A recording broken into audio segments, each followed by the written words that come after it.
Assistindo esse vídeo, é sinal que está prestes a entender uma verdade inquestionável.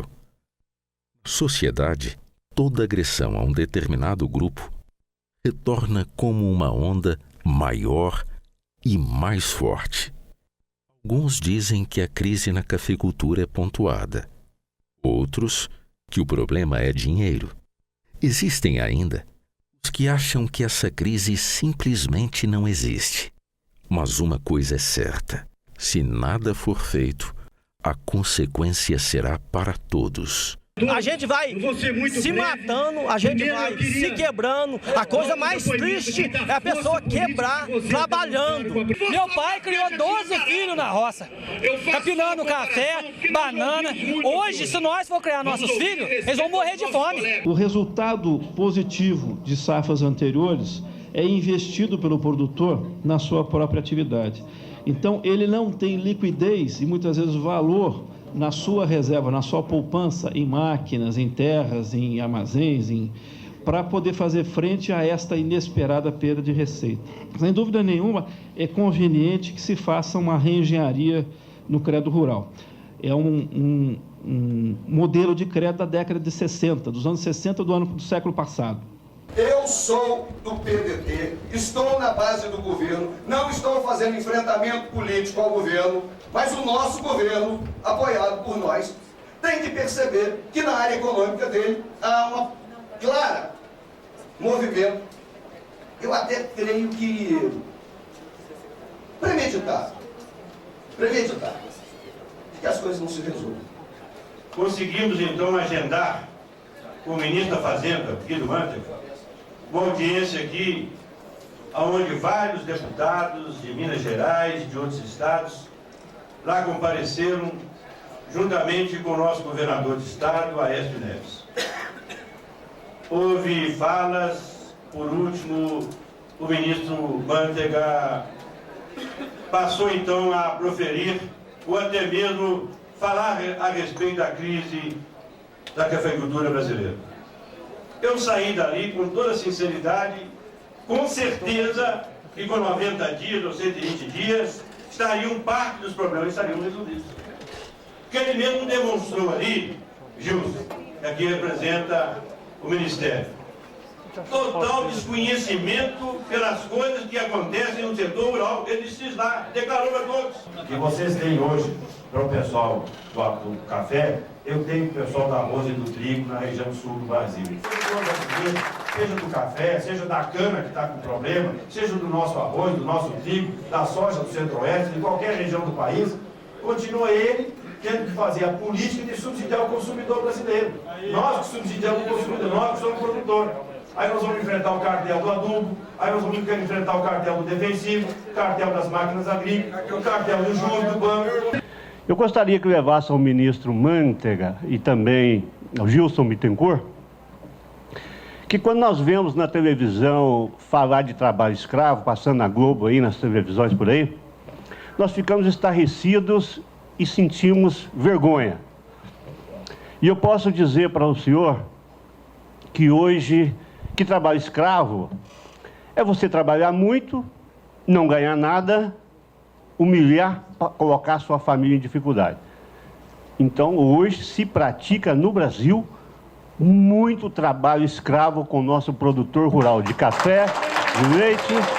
O maior problema na crise da cafeicultura vai além do desastre financeiro de milhares e milhares de famílias que vivem da agricultura cafeeira. Não adianta o pessoal pensar que é só o pessoal da fazenda que vai ficar sem emprego, não. Cidade igual a nossa é o comércio da esquina, é o taxista, é o farmacêutico, todos nós vamos ficar sem trabalho. Isso quer dizer que, independentemente do valor do café na atual balança comercial brasileira, o impacto social será imenso e sem precedentes em todo o país. O que é o SOS Café? O movimento SOS Café iniciou na Câmara dos Deputados, aqui nesse local, no dia 10 de dezembro de 2008. O movimento foi referendado no interior do Brasil, em Minas Gerais, estado que produz mais de 50% do café do Brasil, com o movimento SOS Marcha de Vazio. com a participação de mais de 25 mil pessoas. E todo o comércio, a indústria e os prestadores de serviço das mais de 200 cidades participantes, fechando suas portas em sinal de solidariedade e pela importância do café para seus negócios. A crise não é só do café. A crise não é só da agricultura. A crise é social. O preço do café na altura que está, não tem como. Antes vendia um saco de café, pagava 3, 4 funcionários. Hoje vende 3 sacos de café, paga um funcionário. Aí não tem como. Uma pessoa que deu à economia tudo que deu, no final da vida ter que entregar terra, patrimônio, não conseguir nem criar seus filhos, não pode. Esse movimento não é contra ninguém, ele é a favor do emprego, a favor da renda, a favor da nossa sociedade como um todo. Ele não é contra, ele é apolítico, ele é em favor do emprego, do trabalhador, do cafeicultor, da nossa sociedade como um todo. Ninguém está sozinho na sociedade. Se deixarmos essa onda ir em frente, ela vai retomar. É impossível você, muitos anos, trabalhar com custo de produção bem acima do seu preço de venda. Em algum momento o setor não vai aguentar. E o governador Aécio Neves já nos autorizou a dar a acolhida. Só que muitas soluções são o nível federal. E o que é que o governo do estado assegurou? E eu anunciei. Ele vai a Brasília com os produtores levar o pleito concreto à autoridade federal. A cafeicultura em Minas tem um significado grande. Em São Paulo também tem um significado grande hoje, especialmente na Alta Mugiana, né? E esse movimento é para alertar o governo, que o governo tem deixado o terceiro escalão do governo cuidar das reivindicações dos cafeicultores, do emprego de 10 milhões de brasileiros, né?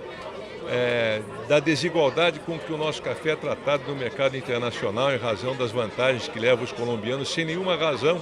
A qualidade do nosso café supera a dos colombianos, né? Então é preciso que o governo se alerte disso. Eu acho que o governo, ministros é que tem que cuidar, o presidente é que tem que cuidar disso. Meu compromisso é de ajudar no que for possível, é de trabalhar lado a lado, ombreado com os produtores de café, para buscar a melhoria da renda, melhoria do emprego, a volta da dignidade ao produtor de café. É esse o compromisso que eu vim hoje aqui, determinado pelo governador José Serra, para dizer aos produtores, contem conosco. Uma saca de café há 10 anos atrás custava R$180, hoje ela custa 220. Tudo subiu mais de 500%, o café subiu 20%. O que precisamos é de políticas públicas na hora certa e do jeito certo. Não a conta gota do jeito que o governo vem trabalhando com o cafeicultor. O cafeicultor já não suporta mais trabalhar dessa maneira. O café nosso é o mais barato do mundo. Por quê? Porque o produtor, com o seu endividamento, precisando vender às pressas, com a falta de um suporte financeiro, ele precisa vender por qualquer preço e com isso deprime esses valores, inclusive causando um prejuízo muito grande na balança de pagamentos do Brasil. E hoje o produtor está descapitalizado e precisando de uma política firme do governo, uma política de renda, que traga renda ao produtor. Se nós quisermos resolver o problema na sua raiz, nós temos de enfrentar o problema do seguro agrícola e da proteção de preços. E qual é a saída para o setor, a nosso ver, do sistema financeiro? É preço. Não é a taxa de juros, não é o empréstimo, é preço. Tendo preço, se vende. Vendendo, se paga. Pagando, tem novo crédito. Você me desculpe, mas o presidente Lula e o Ministério da Fazenda não estão trabalhando para os produtores rurais. Não se pode mais ficar fazendo audiências públicas sem solução.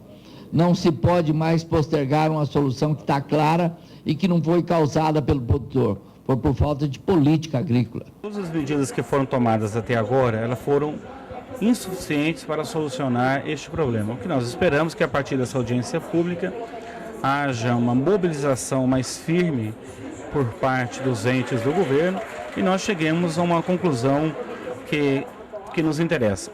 Essa audiência pública vai ser muito interessante porque alguém aqui anda faltando com a verdade, né? Ou as soluções, entendeu?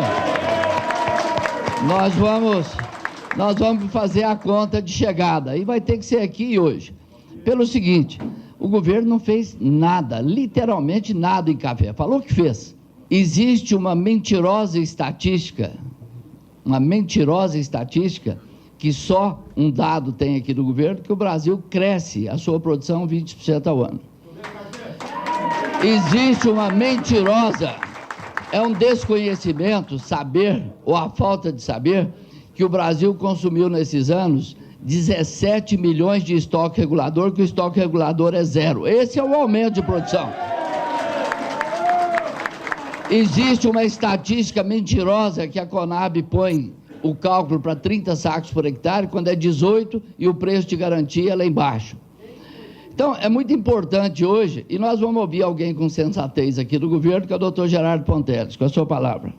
Senhores deputados, senhoras e senhores, senhores cafeicultores, eu vou me ater a falar sobre o problema, que é o endividamento crônico da cafeicultura. Não vou... Então, veja, qualquer medida política, qualquer estratégia política que venha a se adotar, passa necessariamente pelo equacionamento da dívida. Então, você veja o seguinte, a gente hoje fala, diz, olha, renda, seguro, garantia disso, garantia daquilo, eles não terão, os produtores não terão acesso a isso se eu não equacionar o endividamento. Bem, boa tarde a todos e a todas. É um prazer estar aqui debatendo sobre o café. E estou aqui em nome do ministro Guido Mantega, que não pôde estar nessa audiência, para estar ouvindo os senhores, as senhoras, ouvindo as principais reivindicações e também podendo debater. De nada adianta discutir as questões das dívidas se no futuro a situação tende a piorar, até porque alguns dados estão apontando que mesmo na região de Minas Gerais nós estamos com um aumento da área plantada de cerca de 20% ao ano. Então, com toda a crise, os dados estão indicando que está tendo um aumento da produção na ordem de 20%. Né? A reivindicação em relação a preços, há um mês atrás, 260 era pouco, porque já estávamos imaginando que o preço do café ia chegar nos 300. Hoje já está beirando 235. O 261, que não era nada, passa a ser maior do que o mercado está colocando. O contrato de opção que o governo acabou de lançar, ou vai estar relançando agora com a correção aí da peneira, vai ser de mais de R$300. A tendência está indicando que o governo vai ter que adquirir 100%. Hoje já teria que garantir pelo AGF a 261. Eu consulto, antes de encerrarmos a sessão, se algum dos expositores querem fazer uso da palavra para suas manifestações finais. Fique à vontade, qualquer um dos senhores que fizeram uso da palavra. Senhor Gilson Bittencourt, eu aproveito, antes de lhe passar a palavra, de oferecer a informação equivocada dos 20% de crescimento da lavoura, que está aqui o dado oficial da Conab. Viu? Com a palavra do senhor Gilson Bittencourt. Só porque não quero polemizar, acho que eu falei errado. Deixa eu me corrigir aqui. A informação que a gente recebeu não é que estava aumentando 20% a produção ao ano. Desculpe se foi isso que eu deixei. O dado que a gente recebeu foi que nesse último ano, em muitas regiões, inclusive em Minas Gerais, aumentou 20% a área plantada. Foi o dado que a gente recebeu. Não foi produção. É o dado que a gente recebeu.